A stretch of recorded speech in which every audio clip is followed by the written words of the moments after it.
So in this section, I'm going to talk about sort of unusual cases or what kind of symptoms people have, what are potential contraindications for treating patients. And we'll start with just some studies looking at types of symptoms that are associated with venous insufficiency. And we kind of think about patients who have the ugly leg. We've seen a lot of those. Somebody with big varicose vein. Some people have ugly legs and you don't see the varicose vein. The varicose vein is really just defined by a vein that runs off the saphenous vein or associated with one of the tributaries. That's more than 2 millimeters. So there's really kind of a low threshold for that to diagnose varicose veins. And if associated with reflux, that's really the disease we're treating. We really kind of focus on the varicose vein, but reflux is the disease and varicose veins are the external signs.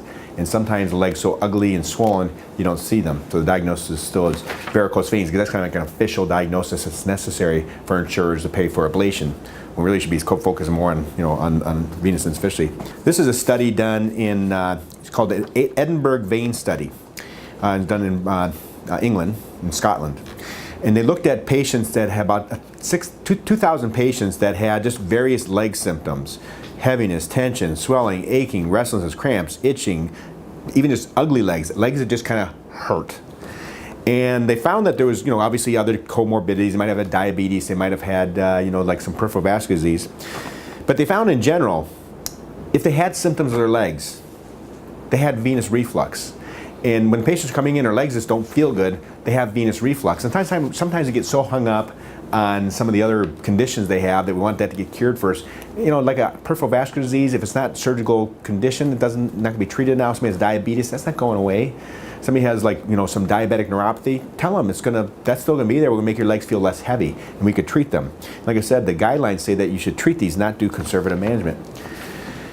I've had some people questioning treating the small saphenous vein. This is a study done in Asia where they found that really with people with great saphenous reflux, about 50% of them will have small saphenous reflux, and then they respond to this. And they also talked about ulcerations. Ulcerations on the medial ankle is typically great saphenous vein. On the lateral ankle is typically small saphenous vein if it's venous related. How about restless leg syndrome? This is kind of interesting. I kind of love this one because back in 1996, before we were doing the ablations, people were doing sclerotherapy, and this was done in California. A guy was doing ultrasound-guided sclerotherapy for vein disease, and he observed, what I observed was that restless legs seemed to get better after you treated it. In this study, they looked at 1,300 patients with venous insufficiency, and then they gave them a restless leg screening questionnaire. And about 113, 10% of them had restless legs. They did a study and they found that they had reflux in all of them that had symptoms of reflux and restless legs. 98% of the patients reported afterwards improvement of their symptoms at 1 year. They found that at 2 years, only 8% of the patients had the restless legs come back. I mean, that's amazing. 92% effectiveness at 2 years, just with ultrasound-guided sclerotherapy. What about endovenous laser ablation? Endovenous laser ablation, our standard treatment, they looked at the connection between severe or very severe restless legs, and they found that virtually all these patients had venous insufficiency. And of course they had varicose veins associated with them, but they didn't really notice them because they have restless legs, and sometimes they're buried under swelling and they're underneath the skin. Again, the definition of a varicose vein is just like a larger vein associated with the saphenous reflux. And they found that when they treated them, the symptoms were reduced in 90% of the patients substantially, clinical significant improvement in over 90% of patients. And their conclusion was that patients with restless legs should be screened routinely for superficial venous insufficiency and treated. Much safer than the drugs. You put them on these drugs, it's over $500 a year indefinitely, plus the quality of life issues. This is a study that kind of gives us additional information. 2007, sequential compression. This is actually a treatment being used, sequential compression devices for treatment of restless leg syndrome, and they found it worked almost as good as ablation, but then they got to use these compression things for the rest of their life, and pharmacy companies are jumping all over this. So what happens is if we don't treat these patients, they'll get sent to the wound care center or the restless leg clinic, and they'll put them in sequential compression the rest of their life, where they're wearing something that's making noise at night and compressing their legs, and way more expensive than treating the cause. We can talk about the cause later. I wrote a little book that talked about why restless legs may be tied into venous insufficiency. Here's a question about, can we treat people that are on Coumadin? And we've known historically that when we treat people that are on Coumadin, they seem to respond the same. But this is a nice, elegant study original research, success of endovenous, saphenous, and peripheral ablation in patients receiving long-term warfarin therapy. This was published in 2011. And they found that patients with reflux that were on Coumadin or anticoagulant, they had the same exact outcomes as everybody else. There's no reason to stop it. I've heard some concern, should we stop the blood thinner? Leave them on it. I mean, if you stop the blood thinner, you increase the risk of blood clot. And I've been hearing about maybe some contraindications to endovenous ablation. There might be contraindications to sclerotherapy. What about for endovenous ablation? Care of the patients with varicose veins associated with chronic venous disease, clinical practice guidelines of the Society of Vascular Surgery and American Venous Forum. There are no absolute contraindications for ablation. Patients with extensive deep venous occlusion should undergo superficial ablation selectively. And they identify that some patients might require portions of the superficial system to give them proper circulation, but if they have an ulceration or a problem, if they have ugly legs and they're having symptoms, you can selectively ablate them. I heard about a case where the patient had, saphenous ablation and had some prior blood clots, and there was some ankle ulcerations, and was concerned regarding treating them. Did they need those perforated veins for circulation? They don't. These are pathologic. You can selectively ablate the perforated veins. It's actually inappropriate not to. Our society tells us to. They tell us that when they have occlusion, this wasn't an occlusion, but they have an occlusion, you can selectively treat them, map them out, see where they have blood flow, and the ones that are causing ulceration or skin changes, those must be treated, or you're throwing that person in the wound care for the rest of their life. Okay? Infections, cellulitis, getting maybe blood clots, so they have to be treated. So deep venous insufficiency is not outflow obstruction. Okay?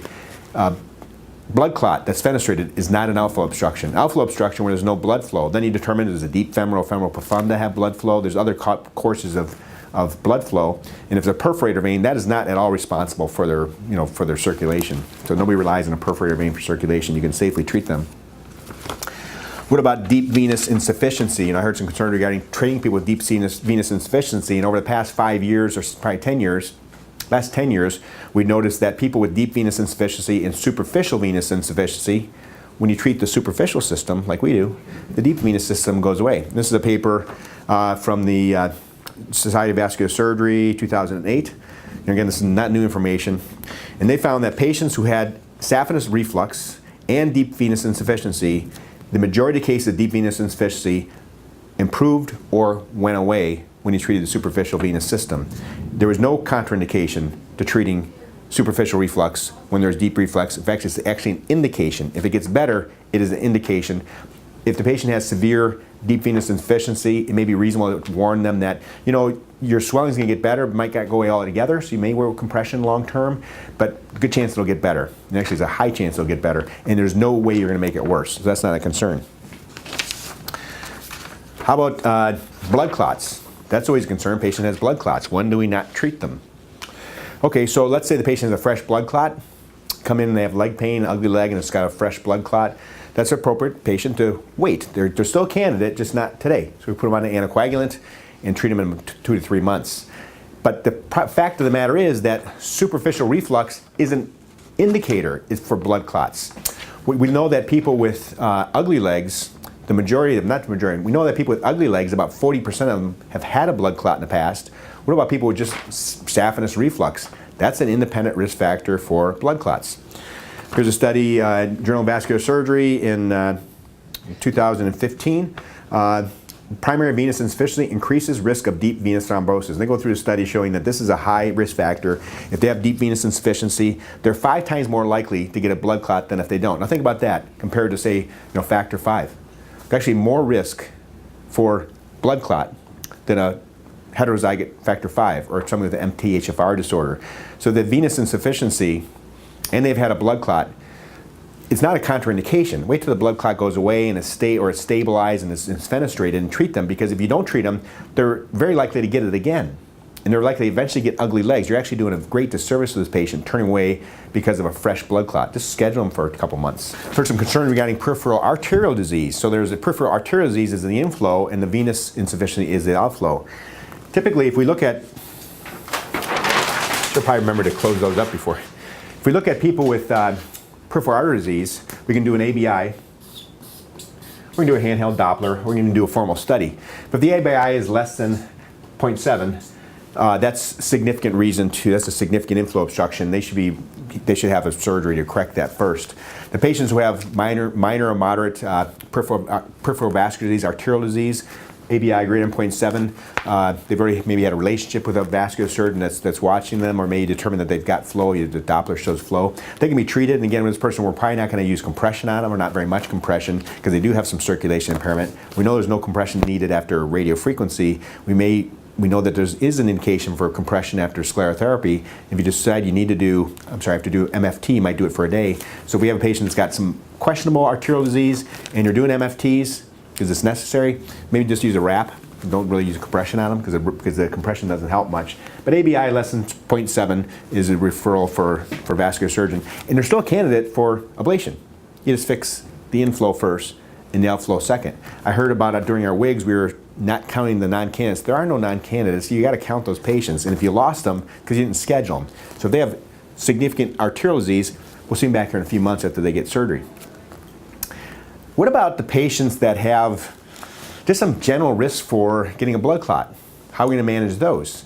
Do we put them on anticoagulants? They maybe are not ambulatory, maybe they've had blood clots before, you can even see a blood clot. We know that as we're treating people with ugly legs, 40% of them have had evidence of a prior blood clot. I didn't bring this study with me, but they did a study looking at the vein walls, and they found that pretty much all the ugly legs have had a blood clot in the past. And we know that reflux is a risk factor for blood clots, so we have to treat them. But they come in, they've had a prior blood clot. Should we anticoagulate them? Well, we got to make some judgment. Are they ambulatory? Are there other cofactors? In the Society for Vascular Surgery, they identify that for high-risk patients, several interventionalists use a single preventative low dose of low molecular weight heparin before or at the beginning of the procedure, although data on the effectiveness of such prophylaxis is not available. So the answer is that we just don't know. So you have to use your judgment on this one. You would weigh, are they ambulatory? Are you doing MFTs along with ablation? Have they had a blood clot recently, or was it associated with hip surgery 5 years ago? And if you have a concern, just give them 40 milligrams of Lovenox IM or sub-Q. And that gives you some protection. And that's a reasonable approach. And if the person is ambulatory and they had a blood clot associated with the knee surgery, probably it's overkill. So this is a judgment. And as time goes on, I'll keep you updated if new information comes out. But right now, nobody has a good answer. Their general thought was, because this is an ambulatory procedure done as an outpatient, not done in general, not done in anesthesia, it's really no good information. If you're doing it, of course, in a hospital and being knocked out, a much, much higher risk of blood clot, they shouldn't be treated there. So that's the contraindications. Things like kidney failure, liver failure. These are all just like special circumstances where we might adapt how much volume of fluid we're giving them. Somebody has liver insufficiency. If we use less than 250 cc's of tumescent, there's no way you're coming close to overloading them with water or lidocaine. If they have kidney insufficiency, same thing. So those people, we might do shorter segments, maybe bring them back a second time if you had to. So if you use 250 cc's, you're not getting close to volume overload or lidocaine in any patient. We look at the statistics of the $14.9 billion being spent a year managing venous leg ulcers. These are people that might be in the nursing home, that they're getting hundreds of thousands of dollars spent in their lifetime on care of their venous leg ulcers. There's a study done where they looked at just using compression therapy in elderly patients that had discoloration of legs prior to ablations would save about $20,000 for the insurance company if the insurance company paid for them. When we look at ablating them, where the risk of recurrence is very, very low, will save the patient about $60,000 in their lifelong health care expenditures. It has a huge impact for the government. And for the government, because most of these people are on Medicare. So it's really important we kind of get the word out. We don't get afraid of treating ugly leg veins. We kind of embrace it. We have more complicated cases because we're the biggest center in the world, is a non-chain center, and we have the most experience. I've done over 70,000 or supervised over 70,000 of these procedures. Very, very safe. The thing about the ABI less than 0.7, I heard that a lot of people were kind of turning away because they have arterial disease. Acute arterial occlusion or somebody having a impending problem is an issue. But in my career of doing tens of thousands of these, I've only seen about 2 people I had to have them get intervention first. So it's not as common as you think. So thank you very much.